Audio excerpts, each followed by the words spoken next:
Tell me some things about your project. This project is about Coffee County Training School, which is located in Enterprise, Alabama.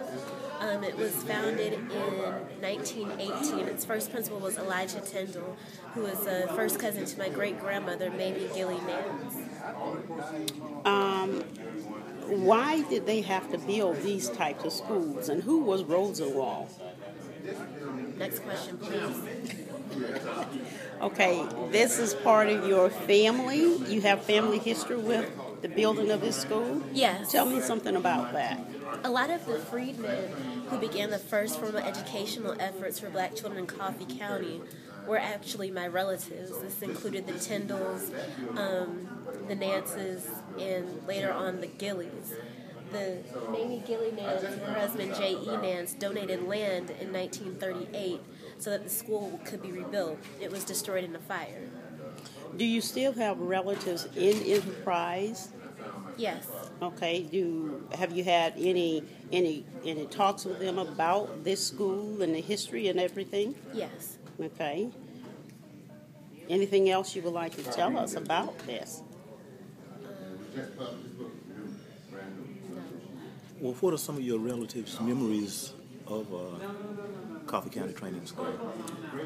My Aunt Mady, who's my grandfather's younger sister, remembers the night when the school burned down. She remembers somebody coming to tell her father, my great-grandfather, that the school was on fire. She remembered that they were not allowed to get out of the bed to go see the burning school, but the next day they went and saw the charred remains. She remembered that my great-grandfather was always very interested in the circumstances of the fire, which they could never determine. And she also remembers that both of her parents decided that they would donate the land for the school to rebuild, instead of having the school built 16 miles away in Elba. If that were to happen, that would mean that the children would have to walk all the way to Elba to school. How far was that? 16 miles. Okay. What kind of historical context is this in when you look at history? How does this fit in history? Well, the first formal education efforts for black children in Coffee County began in Reconstruction. Mm-hmm. So between 1875 and 1890, as I mentioned before, these were freedmen who were organizing the schooling for their children and children of others. What I find most amazing is that these freedmen with this relatively limited income were able to pull together $1,250 to build this school, and that's the equivalent of about $19,000 in today's rates. Well, what was your great-grandfather, J.E. Nance, what was his philosophy about education?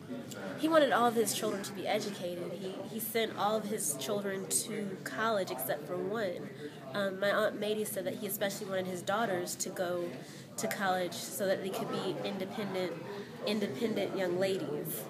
That was a direct quote from her. So how has his philosophy manifested itself, over the years? I see that reflected in the fact that many of my great-grandfather's children, my grandfather and his siblings, were educated themselves. They were educators themselves. I think my family places a lot of emphasis on education. We have a scholarship that we give to high school graduates. Does this school still exist today? The school itself does not.